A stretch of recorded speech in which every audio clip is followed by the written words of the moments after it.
Sexy Veggie, le podcast où les fruits et légumes sont mis à nu.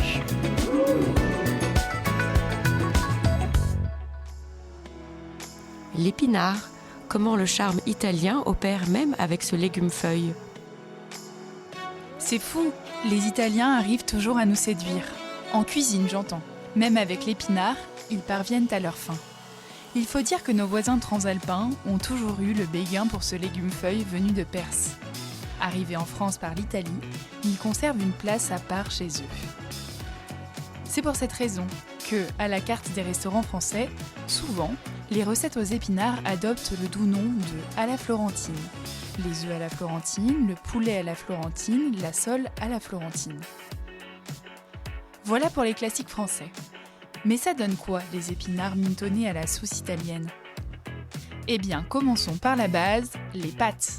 Il y a d'abord cette idée folle de les marier aux épinards, l'ingrédient préféré des enfants, mêlé à celui qu'ils détestent le plus. C'est presque vicieux. Et pourtant, le mariage est un régal. Dans les raviolis aux épinards et ricotta par exemple. Ce plat du quotidien est aussi appelé ravioli di magre. Traduction, ravioli maigre pour les jours sans viande. Rassurez-vous, elles n'ont rien de maigre. Les épinards sont cuits jusqu'à ce qu'ils ne rendent plus d'eau, puis parfumés à la noix de muscade, hachés et mélangés à de la ricotta et du parmesan. Cette farce généreuse vient garnir la pâte à ravioli.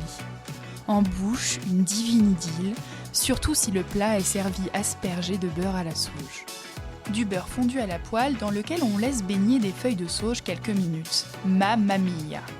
Autre aventure culinaire tentée par les Italiens, mêler les épinards à la pâte des pâtes, jusqu'à obtenir une jolie couleur verte. Ravioli, fusilli, lasagne, ça marche aussi avec les spätzle, spécialité aux œufs originaires du Trentin, délicieuses avec du speck et de la crème.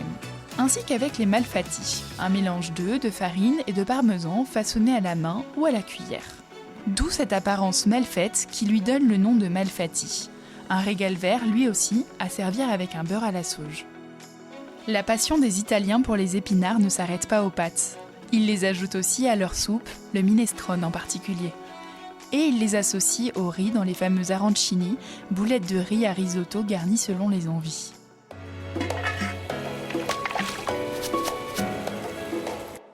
Pour fêter l'arrivée du printemps, on vous propose une version aux épinards de la tourte italienne appelée erbazzone.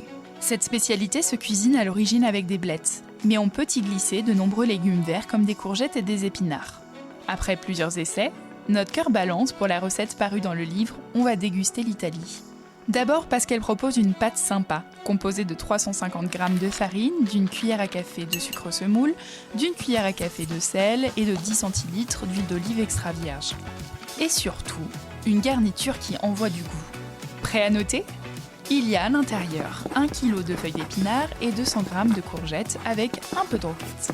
Tout est bien râpé ou coupé en lanières avant d'être revenu à la poêle avec de l'huile d'olive et relevé en fin de cuisson avec du persil, de la menthe, de la ciboulette et 150 g de parmesan râpé.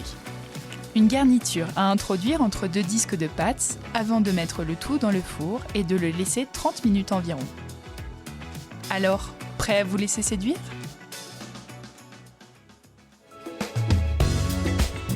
C'est la fin de cet épisode. Si vous l'avez aimé, n'hésitez pas à commenter, à liker et à vous abonner. Retrouvez plus de contenu sur cuisineactuelle.fr et dans notre magazine en kiosque.